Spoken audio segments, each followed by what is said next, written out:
Hi everyone, thank you for joining. Today we're in sprint 4 of the Idea Validation Program. Thank you for being with us. We have a very special guest, Mr. Karl Nasser, who's the founder of Qudwa Financial Management, CFO co-pilot, doing great things in the fintech industry. Masters in finance from AUB, worked in the London Stock Exchange, is a graduate of iPark, went to Berkeley Skydeck, raised investment, and now he's here to give you his 2 cents on what it takes to be a startup founder focusing on the financial side of things. Carl, please, the floor is yours. Thank you for that. AUB has like iPark specifically has a special place because they helped a lot. So I hope that I can help as well. And to put it as a preface, any one of you guys, if you need anything from me, if you want to take it deeper, feel free to reach out. I'm happy to support in any way. Now, what we're going to go over today is basically finance in general. I basically prepared a few slides based on the questions that you already asked. We'll start with a bit of a story, and then from there, we'll start going topic after topic. Please feel free to interrupt me at any time. But basically, the way it's going to be around is what does finance look like at multiple stages? And then we're going to take a look at the stages at a high level. So think of it as idea, then building MVP and grow, and then the third one will be growth. We're not going to go deeper into every single one of them unless you have some questions. All right, and please let it be as conversational as possible. Don't let me go on rants. So I'm not good as we go. All right, and please also, if there is anything that you want me to focus on in depth, just also feel free to jump in and interrupt. So I can't see if anyone's raising their hands, so just jump in, all right? And I'll monitor it in case somebody does, so I'll let you know. All right, perfect. So before going into the agenda and everything about today, I just wanted to open the floor and make sure that if there's anyone here that knows WeWork, that knows about WeWork, that has ever been to a WeWork. And I Anyone? know about it. Like, I also watched a television show about it. Okay, very good. Anyone else? And maybe here, if you want to use like the raise hand, you can do that. They went bankrupt. Okay, Ali, good point. But did Right. they, though? I think they were talking about bringing him back. هيك سمعت هيك شيء. Allah, who outside of WeWork, but no, he started also. He went on to start another company, ايه but مش اسمها فلو. yeah, فلو. exactly. So WeWork, basically, for those of you who don't know it, is a co-working space or a global network of co-working spaces. So think of it as iPark, but privatized and with multiple, like iPark space, but with multiple locations and all around the world. And basically, they were in 2019 valued at $47 billion. Why am I mentioning this? It's because it's a lot of money. So Adam Newman, who's the CEO, raised so much money. Raised billions from investors like SoftBank, like VCs, you name it. And when you raise billions of dollars, you would think that I actually understand how to manage things. I understand business model. I understand a lot of things. And here is where actually the television show is called We Crash. And from $49 billion, they crashed $47 billion. And the idea behind this crash is that they had pretty bad financials. And when I say financials, it's not only around like accounting or whatever. It's that they failed on three fronts. Number one is understanding the business model. The business model is extremely important. So to understand that the long-term leasing business, does it work or doesn't it work, right? Number two is just pure financial mismanagement and overvaluation. Someone who just gives perks that are jets and whatever to their top level executives is a sort of mismanagement if you're not at a level where, okay, the company can actually grow properly. And the third one was the failed IPO that actually crashed this $49 billion market, and they lost up to this 47 billion. The reason why I started with this story is to show you the importance that every founder should have in the financial literacy. I'm not asking you to become accountants, nor am I asking you to become this finance professional. What I'm asking you is just lead with clarity, as simple as that. Just know whether or not the business model that you're going for makes sense or doesn't make sense. Have this sanity of being true to yourself, right? Because it will help you in the long run. So I wanted to start just with that before going into the actual presentation. And as you notice, the presentation is going to be just stuff like that, just written points. Didn't want to go through too much focus on the design of the deck, more on the content of the deck and more on the discussion. But basically, today what we're going to cover is the startup phases and what should we be spending on, some key finance terms and tools to use so that they can help us get going, how to raise capital, when to raise capital, what are the investor expectations, which I believe this is the topic that most of you are most excited about, I believe. Forecasting, valuation, ROI, and how to think about that, pricing your product or service, navigating tools, and the next step. Now, I went over pretty quickly the ideas that you currently have, but is there anyone that is non-tech here? You mean we don't have the background of No, technology? you're not building a technology, or you don't want to build a technology company. It's an app. Amin in the chat said me. Okay. Okay, what is it, Amin? If you can just let us know.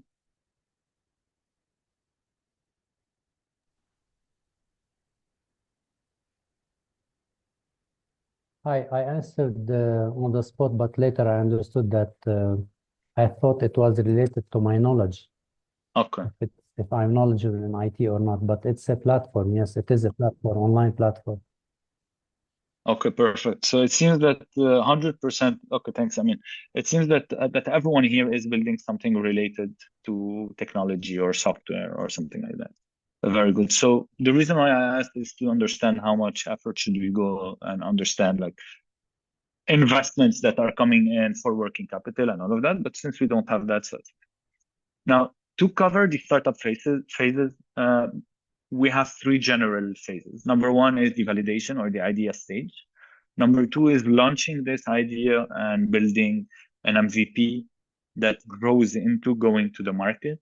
And then we do have the growth, which is scaling and optimization. You probably heard of these, but basically the validation is how can I improve this idea? How can I understand that this is the right idea? And then from there, get the proper validation, the proper amount of validation to then launch it, build an MVP, get customers, start going to market, and then start scaling the operations because I've identified what works and what doesn't. And within these startup phases, we then have what should we spend on? And sometimes we tend to overspend on the wrong things. We tend to think that, okay, for example, at the beginning, my branding is extremely important and I really need to go and put $5,000 to build a branding kit. But effectively, for the phase one, I actually really need to understand whether my problem and there is a solution for my problem, or some people are actually finding this problem and what I'm trying to build supports them. And the way to do that is to spend on research, to spend on MVP mockups, and to spend on legal support if you want to actually build a company a structure, right? Like nowadays, you do have the likes of Lovable or V0 that can support you in the MVP mockups, where you can build things extremely quickly in a couple of hours and just ship it to customers for them to provide you feedback. So you don't need to go and pay a UX UI or a designer or someone to build the front end for you, you can do that on V0 or Lovable with a few prompts. So what I like to highlight here, avoid overspending, right? I was one of those who thought that branding, I had to have my perfect branding, I had to have my perfect UX UI and all of that, but turns out it doesn't matter. People will use a shitty, scrappy product just because it solves the right problem for them. So just focus on the problem as much as you can and spend there if you need to. And next phase is the MVP build and go to market. So product and marketing and early hires. Those are usually very important at this stage, but always I beg you to think about how can I build anything without spending so much time? How can I prove things without spending on the product first, right? This is part of the idea validation program also and part of the first phases. And then once you've identified the product, the MVP, the go-to-market, and by go-to-market, you will always hear this term because it's very important. It's basically sales and how do we reach our customers. Let me give you one example of ours. So what we do is we are building an AI financial analyst that helps companies automate financial management and insights. And one of our go-to-markets is our go-to-market strategies is go through accounting firms and financial advisors. And why is this important? It's important because it allows a CAC to LTV ratio, which we'll cover later on.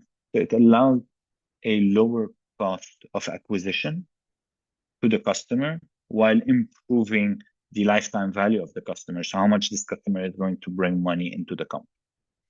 All right. So these are important because it will allow you it will enable you for better growth and a better optimization. When you're scaling, which is phase 3, you then have to optimize and improve the growth and have an expansion and have the proper structure. And a very big shift in mentality is phase 3, I need to start being able to be way more calculated around ROI. So every spend that I need, every dollar that I put in, I should be able to map it into a return into the company. At the beginning, it's way more difficult because you're still trying to find product market fit.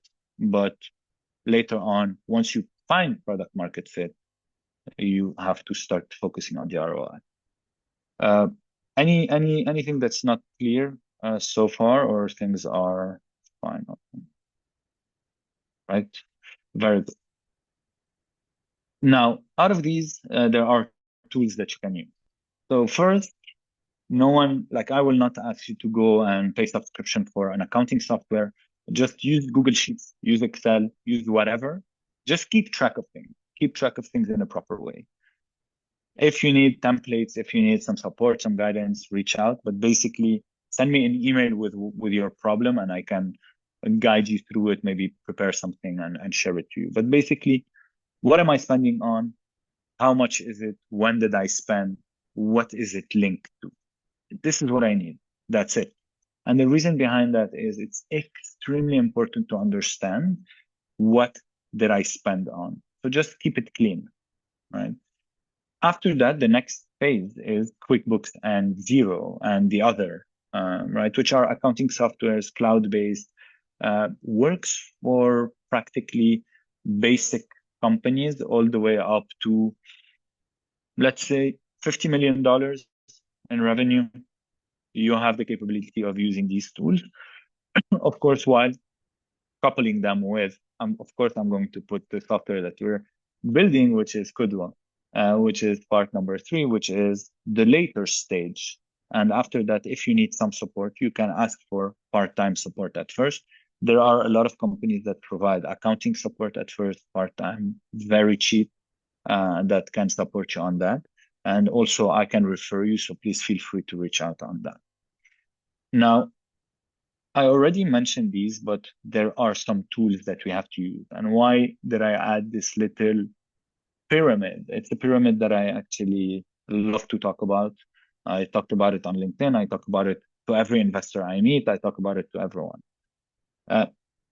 there's a base that you need to think about when it comes to finance. There are the transactions, there's the bookkeeping. After that, you go into a more mature companies that are financial planning and analysis and treasury management, and then you go up to the CFO. And the reason why it's a pyramid, it's because the base of everything is the data that comes from transactions and bookkeeping. So everything that you have in phase 1 and phase 2 and phase 3 is لحظة Carl always, سؤال. yeah. Some people are saying that PowerPoint isn't showing. Is the PowerPoint showing for everyone?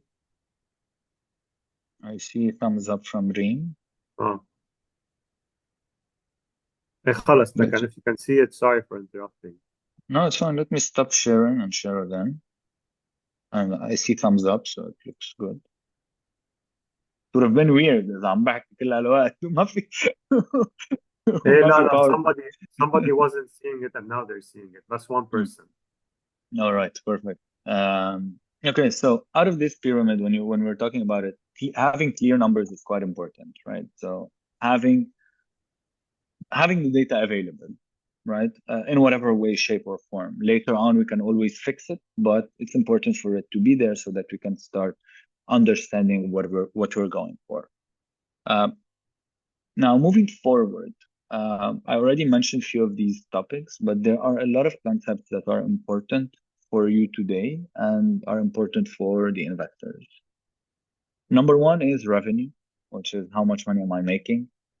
Profit is what is my bottom line? Usually for companies like us, tech companies, you will not be profitable for some time. Venture-backed businesses also, and I will always talk about venture-backed businesses in the next slide, will most probably not be profitable, and that's why we are raising money. We are raising money because we are not profitable either by business model or by choice, because effectively we are building for the future growth and we need to build extremely fast and we need to be there. And we are building something disruptive that requires manpower or that requires whatever it is, all right? So that we have to keep this in mind. Burn rate is how much money how much cash am I bleeding? Yeah, every month I'm paying, let's say $10,000 out of pocket. These are considered my burn rate. If I'm making 5 and spending 15, my burn is 10, right? So it's how much cash is going on. Runway is cash divided by burn rate. How much cash do I have divided by my burn rate? What's my runway? Yeah, how many months do I have given my current monthly burn rate before I die? And a special rule is the worst case scenario for you is 6 months. You shouldn't go below the 6 months. Keep that in mind. Below 6 months, go fundraise, go run after money, go run after clients, go run after whatever. All right. Now, on top of that, we have the gross margin. Gross margin is revenue minus cost of sale. So we have a gross margin and a net margin. Tech, why do people love tech? It's because it has an extremely high gross margin. Yeah, we're talking 90+%. Because the cost of sale of the tech is usually AWS, right? Something like that. It's not like you don't have, if you compare the gross margin of tech to the gross margin of خلينا نقول an e-commerce business. An e-commerce business buys this mug for $10 and sells it for 15, right? So they're making 5. They're making 5 out of 15. So that's already how it's slashed.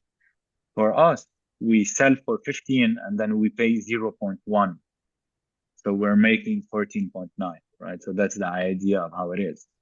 But the difference is e-commerce doesn't have employees that have to build code for them.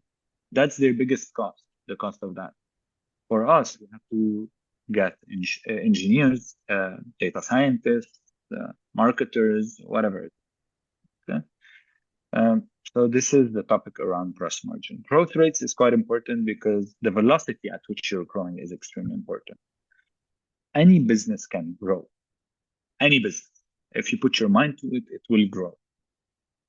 But not every business is venture backable, because ventures are looking for 5x growth, 10x growth, 100x growth, and so on. So this is really important. And CAC to LTV is something that we mentioned previously, which is cost to acquire a customer divided by lifetime value of the customer. What does this mean? Cost to acquire a customer is how much money am I putting to acquire one customer. Sometimes I go and I put a marketing campaign and that of $500 and it gets me 2 customers. $250 is my cost to acquire a customer, right? Sometimes I'm paying $5,000 for my sales team and then getting 2 customers. $2,500 is my cost to acquire a customer. But then I have the LTV, lifetime value of the customer. Which means is if I'm building a tech product like us, for instance, our lifetime value is the yearly subscription times 3. Why 3? Because on average, we expect a customer to stay with us for 3 years before churning. That's in a way, right? So this is how we compare this. And what we usually need to have is you have some benchmarks depending on what you're building on, but you have to go above 2.5 or 3 as a ratio to be able to be considered good. All right. Any questions here or thumbs up also from everyone? All right. And if it's not a subscription business, what's the best way to calculate the LTV? It depends. What are we talking about? If it is a, let's say, services business, A typical car manufacturer. car manufacturer, car is basically a car manufacturer. Okay. So usually who is the client of this car manufacturer? Is it me, right? Or is it the reseller? And how many cars? I'm بحكي لا اعتبر انه there's just the manufacturer and they sell in their retail. So Tesla model, Tesla model is okay. This. So the Tesla model, they don't look at LTV from that perspective, because the reason behind that is today their customers, they are already profitable on a per car unit. And then the way they are changing this LTV and improving the LTV is the parts, the auto parts. They are improving on subscription on the services. As a badak auto drive mode, you have to pay extra. You have to pay 10 to 12 grand, right? So these are extra features that they calculate as part of the LTV. And also hanging on that, there is for e-com businesses, there's something that they call ROAS, return on advertising spend. Exactly, which is sort of similar to the CAC, but to CAC to LTV, but it's a bit different. Right. It's how much money am I making per dollar I spend on marketing. Great. Hussein has a question. Hussein Omar. Go ahead. Sorry, yes. Can you repeat? Do you explain LTV? What does it mean? No. Okay, lifetime value, but I've not got the idea. No problem. So lifetime value is, like the name explains, is how much value is one customer bringing to the company throughout the lifetime of the active business. All right. So today, if you are using Spotify, okay, you are paying $12 or $10, or Anagami, you're paying $4. But like how long will you keep on paying this Anagami subscription? On average, it's 5 years. All right. So you're paying $48 over 5 years. So your lifetime value, so أنت بتفوت على الشركة, you're bringing to the company $240 throughout your lifetime. All right. So throughout the 5 years, you're paying Anagami $240. Now, this doesn't mean anything by itself. It does mean something, but you need to compare it to something for you to really understand what it means. And here you take a look at the CAC, at how much is it costing me for you to pay me $240. If Anghami has a sales representative that is going to your house, knocking on your door and telling you, can you please download Anghami? And this guy will be able to do, let's say, 10 companies per month. So ما راح توفي معهم, because the cost to acquire you is as much as you're giving them money within 5 years. All right, so it's not going to be pretty good. But if, like right now, they don't pay anything or pay ads, so one customer is costing them maybe $5 and their LTV is $240, so it's perfect. Is it clear for you?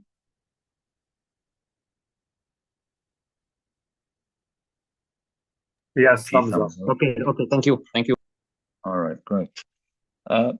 Okay, now, out of all of the financials that we have and everything that came out of it, there are some key things that you need to know. There's the income statement or the P&L. There's the cash flow statement, which is money in, money out, and balance sheet, which is what I own versus what I owe. Those are terms that you need to be comfortable with, because every single person will ask you about the income statement or the P&L, profit and loss. Whenever you are managing and tracking your cash and your burn and your runway, you're going to look at the cash flow. And then whenever you need to understand what are some debts that you have or some receivables that you're going to get from customers, you need to take a look at the balance sheet. All right. We can deep dive into that, but I think that for now, this is like good enough.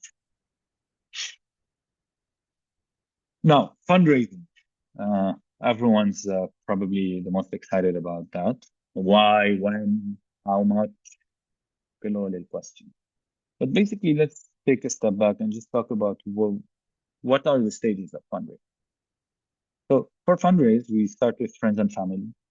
Typically, friends and family, angels, pre-seed, seed, series A, B, C, D, blah, blah, blah. And then you IPO. You go public, or within this journey, you can sell the company to someone, you do an exit, or you basically stop working, or you go bankrupt, or whatever it is, right? So those are the options. And then you have part of the fundraising is you are giving equity, or you are giving shares in your company to other people, or to investors, or to advisors, or whatever. Now, the probable question here is, and please let me know if these are part of your questions, is how much should I raise? Who should I raise from? What's my valuation? What do investors expect from me? Is this something that you are thinking about? And please, I need the thumbs up right now to understand how much do I deep dive in.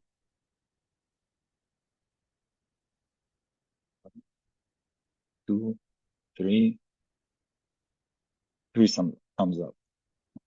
That's fine. The others, you don't have any question related to fundraise, or do you have that I didn't mention?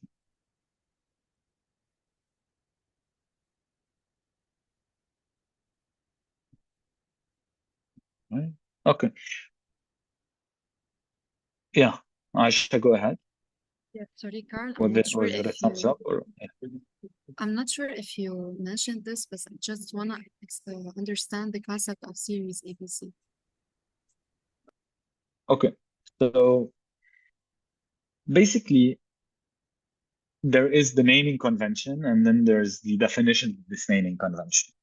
Usually, how it goes is you start with friends and family and angels, and then you start with a pre-seed, seed, and the typical naming is Series A, B, C, عادة. إنه Series A من بعدها Series B من بعدها Series C من بعدها whatever. Instead of naming them 1, 2, 3, 4, 5, which I don't know. It's a شوي فلسفة. But on top of that, the typical description means, when do I go to Series A? The typical description is you go to Series A when you have proven product market fit. And what product market fit means for me at least, because every single person has a different definition. It is when you are able to, when you've identified the perfect niche to sell your product to, and you are able to replicate it continuously. A lot of people say that the thing that I just explained happens typically at $1 million ARR, or annual recurring revenue. Whenever you are able to get to this milestone, it's the best to go for your Series A. That's usually how it is. All right. Did I cover your question? Yes, thank you. Perfect. Okay. So as part of the how much should I raise and all of that, and when should I raise, my recommendation is raise as little as you can at first to achieve whatever you need to achieve. People think that raising capital is glamorous. It's so not glamorous. Really. Yani, it is an obligation. Today, you are on your account, you can fuck up, no one gives a shit, right? Tomorrow, when you raise capital, you have someone that's sitting next to you. You're playing with someone else's money. You have more stress. You have more obligations. Whenever someone asks you a question, you will have to answer. You have to be there, right? Yes, don't get me wrong. Getting external money بيريح كتير. ليش بيريح؟ بيريح because you are able to spend more, you are able to take more risks, you are able to test more, you are able to play around, you're able to grow without feeling like you have a handicap. Especially that there are other competitors of yours that are raising a shit ton of money and are moving faster, right? But the worst thing you can do is raise money whenever you don't need it, one, and don't know what you want to do with it. This is the worst thing. Okay, I got the money, but then what? All right. And also, raising funds will take time. And by taking time, this means it's taking time away from building your business. And at the end of the day, are you building a business, or are you going on a fundraising spree and a networking spree? All of these things are things that you need to keep in mind. And you need to understand that it is a full-time job to raise funds. You will not be able to give as much as you want to the company. All right. And yes, Ali, the funds should be a push forward. It should be a push forward. But as we saw with Adam Neumann and WeWork, it was a push to bankruptcy as well. They were fueling a wrong business model before he was able to finalize the business model and make sure that the business model actually works. So this is something that you need to keep in mind as well.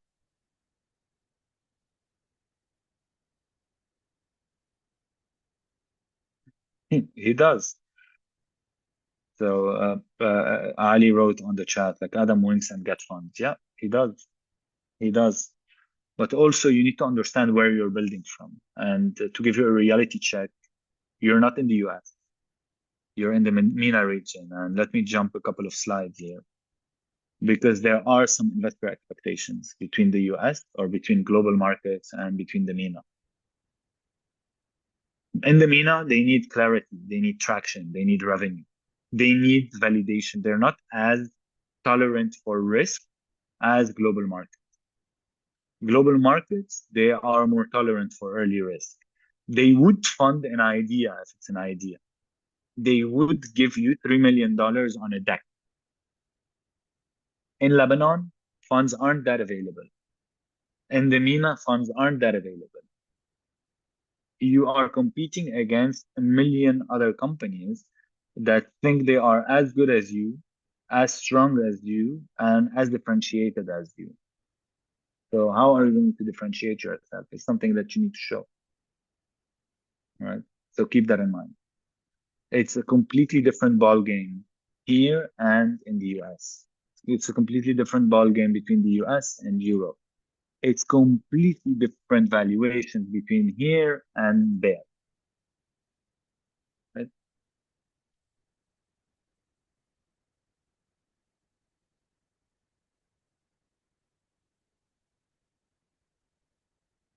All right. Yeah. Ali, do you want to, like, I saw your last comment. Yeah, I Having a believe, venture, yeah, I go on. believe he started a new startup in Saudi, right? In Riyadh. But that's not the point of it. The point Yeah. is, like, today there's a big difference between you raising funds and Adam raising funds. And there are a big difference as well between Adam raising funds in the US for a MENA startup and Adam raising funds from the MENA for here and you raising from Lebanon or the MENA for the MENA, right? He was able to grow the company to a $50 billion company and then went bust. This doesn't mean that he's a bad entrepreneur. On the contrary, he did a lot of success to other people. He just at some point failed in something, and this by itself shows how difficult it is to basically build a business, let alone build a successful business. And even after IPO, you have the possibility to crash. So keep that in mind and keep your head down and focus on it. If I can just mention that. Now, to go back into any other questions that you have in fundraising? I know that we spoke a bit about, like, a lot here, but is there something that you really want to know into this, or are we good on that?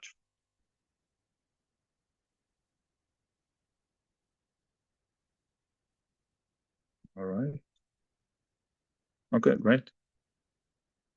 Now, on the what investors look for. So what investors look for is problem, number one, how important is the problem and how big is the problem? People don't want, as YC mentioned, they want a burning hair problem, a hair on fire problem. Yeah, I can't wait. I really need this right now. Not something that is, okay, it's fine, it's a small problem. How big and how important is the problem? After that, how good is your solution to that? And a lot of people say a sentence that I love, which is fall in love with your problem and not with your solution. So that's something that you need to keep in mind, because the problem is the thing that will stay. The solution can change, and it will change. But investors look at the problem, look at the solution, look at the vision, look at how much you're going to grow, what's your forecast. They look at the burn rate and runway. They look at the monetization clarity or business model. And I put the last point in a question mark because realistic assumptions is a question, right? So what is realistic for you might not be realistic for investors, or what not be what investors are looking for. Not every business is a venture backable business. Keep that in mind and really know it. Not every business is a venture backable business. There are businesses that are great, but that are not venture backable business. And what do I mean by that? There are businesses that grow to 5 million ARR, 5 million recurring revenue, or 20 million recurring revenue being bootstrapped. You have this capability. It's out there. People have done it.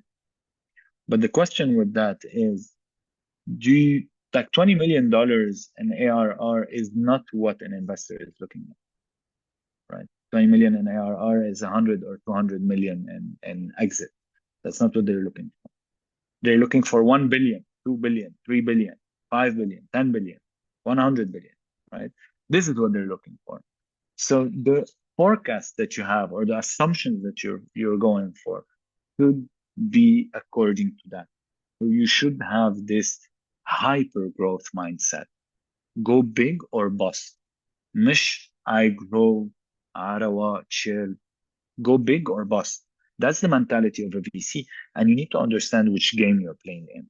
You need to have enough conviction and enough, like, fuck it all mindset and get shit done to be able to have this and make the investors believe Not just like, first of all, believe it yourself and then relay this message to the investor that I'm not only going to build a $20 million business, I'm going to get to 100 million in revenue. A personal story here. I was pitching to an investor in the US, and I was telling them that by year 5, I'm getting to $85 million in revenue, in annual recurring revenue. His first answer, or her first answer, was, "Isn't this a bit small? Why are you thinking small?" Right? This was their answer. Right? So keep that in mind. And like my reaction to her was like, 85 million is small in 4 years, like by the end of 2029. Good to know. Let me rework my mindset and I'll get back to you. So keep that in mind. Now, part of this comes the forecast. I saw a question. Yeah, Carl, I can read it for you. Yeah. What do investors, from Joe Nary, what do investors typically look for in the early stages of a startup, particularly when there's no final MVP yet and no clear valuation? There it is. Storytelling, Right. potential, idea, and team. It is how big is your problem? How big is your solution? What's the vision? Where do you want to get to? How are you going to make money? How big is your market? And how good is the team? You guys. That's it. That's what they're looking for. And I just mentioned 6 or 7 points. And this is what you need to relay in your pitch deck. Not more nor less. That's it. You put this in your pitch deck. You show an idea about your product a bit after the solution, and then you show how, like, why are you the guys to do it? Why should I put my money in Joe and his co-founders? I'm not sure. Show me.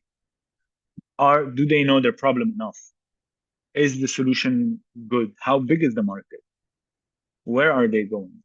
Is it something that, the world, is it something that's disrupting the world, or is it just another tool, right?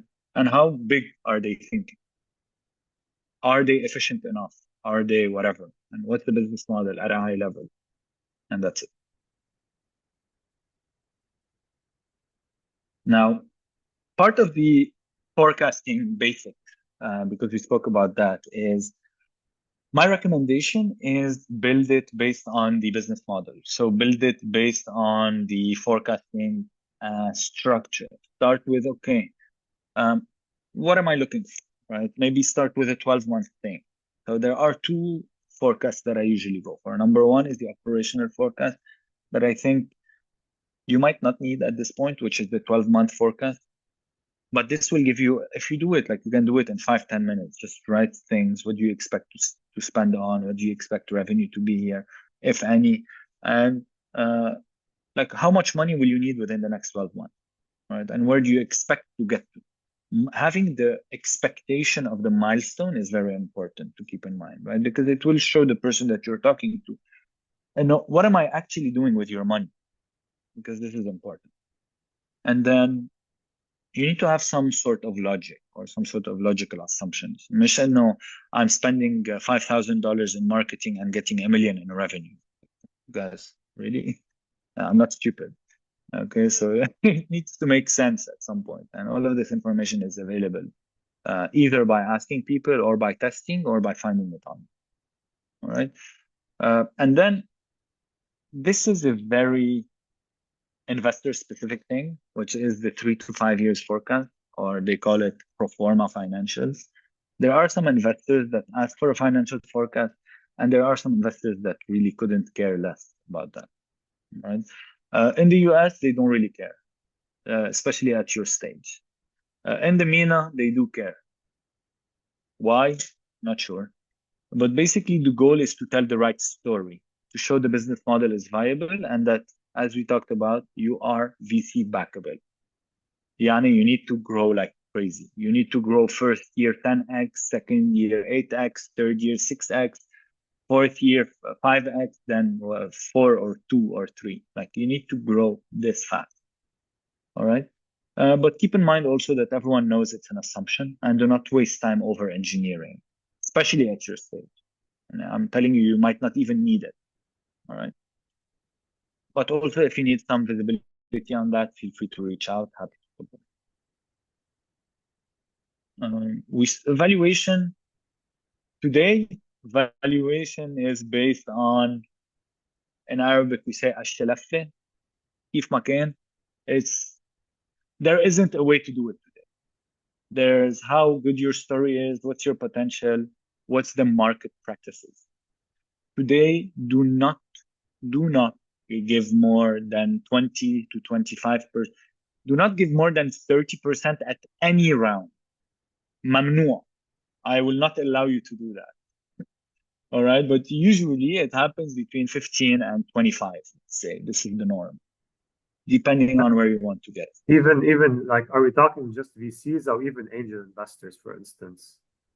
Percentage equity sold. Yeah. Angels and friends and family are more friendly. They know you, it's your network. They're trying to support, right, from friends and family. So they don't care much about that. So when it comes to this, try to think about the next round. Yani, I have a friend who raised from friends and family at 10 million cap. So we can talk about the terminology later, but basically think of it as he raised from his friends and family at a 10 million valuation when the money will be converted. But the next round, he went to investors, and investors gave him 4 million. So this automatically reduced this valuation, quote unquote, up to 4 million. So think of it that way. You know, it's better to have an upward trend and than a downward trend, right? Especially that part of the SAFES agreement, which you will most probably be using at first, you need to think about it in a way where having a higher cap doesn't always mean it's good to you, because having a higher cap means if the equity converts for my friend, let's say at 6 million, the ones that invested at 10 million will get more from the company because they signed as if it was at 10. So they have this 4 million extra that they are making more money on. So keep that in mind. Having a higher cap and higher valuation isn't always the best thing. But of course, the aim is to improve shareholder value or grow the company as much as possible. So that's the idea. All right. Any other question? Great. Pricing strategy. So right now we finished everything related to investments and are moving into the more like the business side of things. Because I remember there were few questions about pricing strategy. There are multiple ways to price the product. There's cost-based, so cost plus. Think of it as هيدا القلم, like this pen cost me $1 and I want to make 100% on it, so I'll sell it for $2. Right? Other is value-based. So currently, the best way to go for is how much value is this pen giving me? Is it a $2 value or is it a $6 value? $6, then fine, let's do it for $6. Right? So how much value is it actually creating for me? And this is the optimal thing. To actually try to get value-based pricing. I see another question. All right. Okay, Reem, noted. So now when we're talking about that, we go for the customer's mentality. And the customers always pay for the outcome, for the value, right? They try to get the best. Like if I am allowing a customer to reduce his spend by $10,000 per month, wouldn't they be okay paying me $2,000 or $3,000, even if my solution is costing $20,000? Yes, and that's how they're looking at it, and that's how the best way around pricing it. Then there is confidence, trial and error. Keep it simple. Keep it simple because don't make it too complicated at first. You will keep on learning. I'm still learning today what is the best pricing for the product. I still don't know. I have some customers that are paying thousands. I have some customers that are paying hundreds. What do I do? I don't know, right? They're paying relatively the same product, but how to manage that? Now, like I think we're close to the end, so I'm going to just close this with a couple of statements and then open for questions. But if you feel lost in finance, don't worry about it. You can build it. It's a muscle. Continue learning, ask questions, ask for help, talk to people, use tools that can support you. Right now, everything is available online so that you can go about it. And the last thing I wanted to mention is don't be afraid to ask for help. All right. And the last thing is the summary checklist, which is know your burn, track your spend, understand some financial statements, forecast, speak the investor language. Really, whenever you want to talk about that, understand, put yourself in the shoes of the person who's listening to you. They're listening to pitches every single day. How can you stand out? How can you stand out both from a financial standpoint and a non-financial standpoint? And speak confidently, even price confidently. And then adjust. All right. And I saw the last point that Ali mentioned. Yes, we need to include competition when it comes to pricing. It's good to look at competition for pricing, but at the end, this will be the entry point, but then you can maneuver around. And finally, we have like 7 minutes, so please feel free to ask any. Yes, please, everyone. Thank you, Awal Shikar. Very nice. Maureen left you a very kind note in the chat. Thank you. Thank you. We can open the floor for some questions if anybody has anything to ask.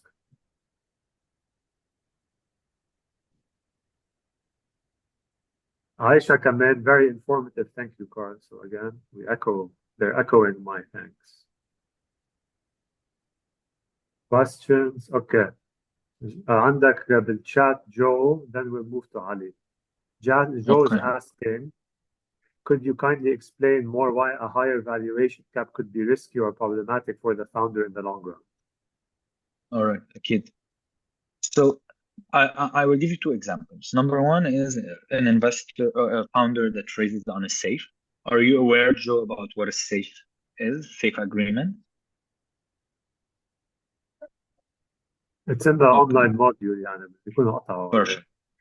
Very good. So when it comes to a safe is a future equity. So today, let's say that I am raising on a safe note of $10 million. أنا هلا جيت, I'm new like you guys, and I'm raising a $10 million cap. The mentality is, wow, I'm like at $10 million. I'm really good, great, very happy. My company is going to thrive. I'm going to grow. If I started at 10 million, I'm going to get to whatever. But then a couple of years later, you go to raise your Series A, and you weren't able to actually achieve the targets that you wanted to target, right? You couldn't do that, which happened a lot of times. And when this happens, we are able to then, you go and you do a fundraise, but then the VC tells you, I want to convert on a price plan. And then you're going to say yes, but they're going to give you a cap of $6 million. The ones that raised the money that was raised at 10 million is going to come at 6 million, right?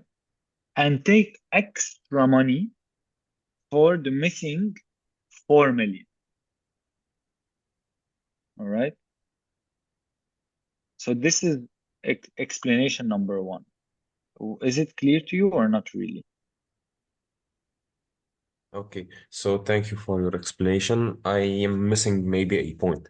So if at first my service was valued, the valuation cap initially was set at $10 million as said by your side.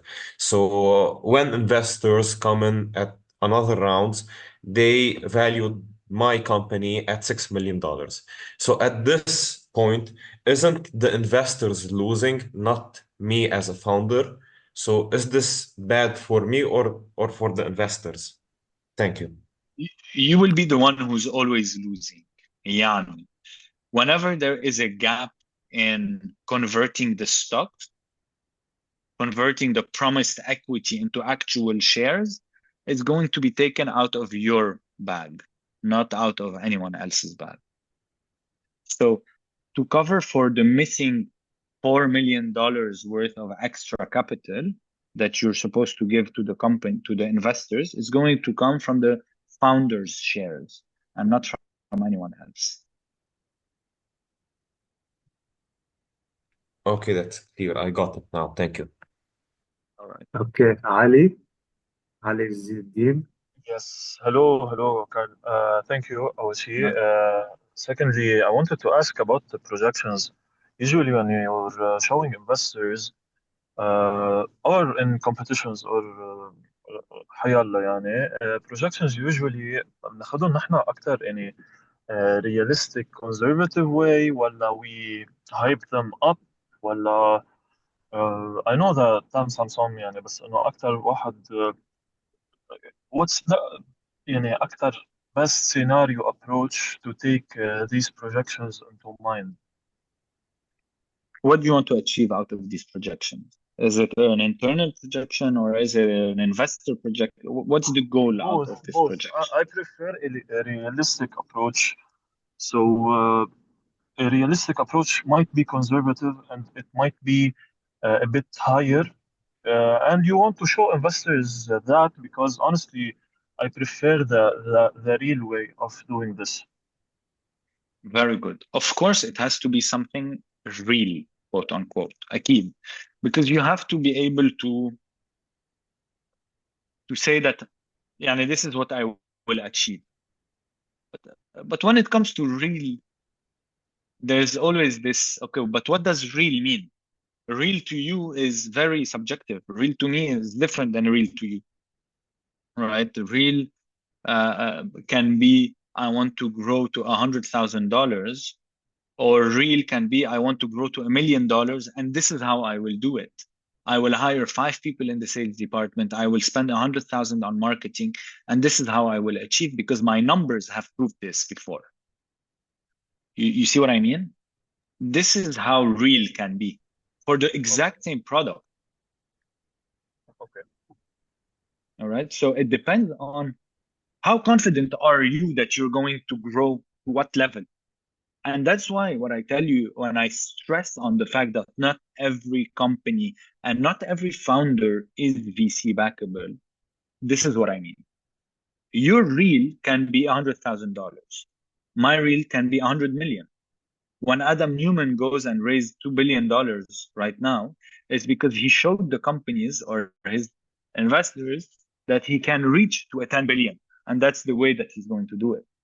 Right? Whereas if I go with the exact same idea, I know that I will not promise them $10 billion in revenue, right? That's the idea that I'm trying to relay. So you're pushing more to be a conservative approach in this region, you might say, in Lebanon specifically. In our case, specifically as well, a more conservative approach is better to show investors. No, that's not what I'm saying.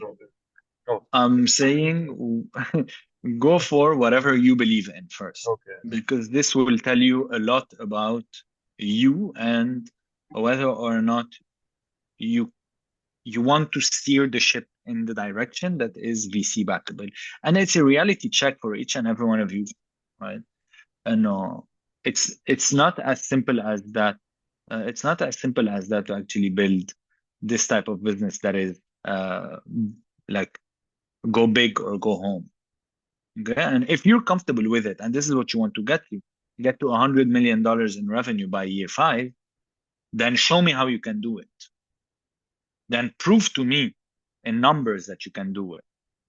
But if all you want to do is get to $2 million by year 4 or 5, sorry to tell you, but you're not venture backable. No VC will ever look at you, right? It's the hard truth that you need to know. Yeah. thank you for your answer. I believe like promising a million and getting 10 is better than like promising 10 and getting a million, right? Not for VCs, because today, if you're going to like, Yeah, they're hungry for money and cash. not just that, it's okay. VCs, the way they work is they invest in 10 companies, 9 of them go bust, 1 wins. Yeah. So the one that's winning needs to show that they have a potential to become a unicorn. And that's how they invest. If you are telling me I want to get to 1 million in year 4, حتى لو بتجيب 5 million أو 10 million, I'm not going to give you money because 10 million for me in year 4 is not going to return what I have lost in the past few years, right? That's the idea. That's how you need to think about it. That's the mentality of a VC. You got my point? You're talking more about normal investors. يعني the normal investor اللي هو more angel-like. واحد عم بيجي to give you money and be like, hey, okay, show me that you can actually achieve that وكذا. The others, they want go big or go home. That's it. Yes, sorry, Carl and Hani. But I have this one more question. Do you believe in the next 10 years there is a more realistic approach? And apologies, I'm always like using realistic. Yet, no, قد ما شفنا before, like startups promising being a unicorn in the next 5 years, 10 years. I believe money is short these days, so requirements are a bit tougher. So maybe they prefer a more honestly a realistic approach to their money. I want to hear your opinion on this. طيب, then we have to get off, or we can take it offline. But يلا, final question. أكيد. I don't agree fully with you with this statement. VCs are still not looking for someone who, يعني, again, even if your realistic is 10 million, I will not look at you. You have to believe that realistic for you is 100 million, is 200 million, is 500 million. You have to believe that you are able and capable of doing it. Or else don't go to VCs. Go to typical investors, go to normal angels, family offices, this type of investor, right? If you're going for a VC, they are in the game of going hyper big. That's it. And you have to believe that you can do it, and you want to do it. You have to want to do it to be able to go there, or else don't go there. Okay. Thank you, Arthur. Thank you, Carl, for the Thank you. session. Are you able to share the slides after? Yeah, of course. Thank I'll be sharing the slides. Thanks again, I saw a Carl. few questions also in the chat, but we can cover them at another point if you want. Yeah, sure. Okay. Yeah, bye, guys. All right. Thank you, guys. Have a good day. Bye.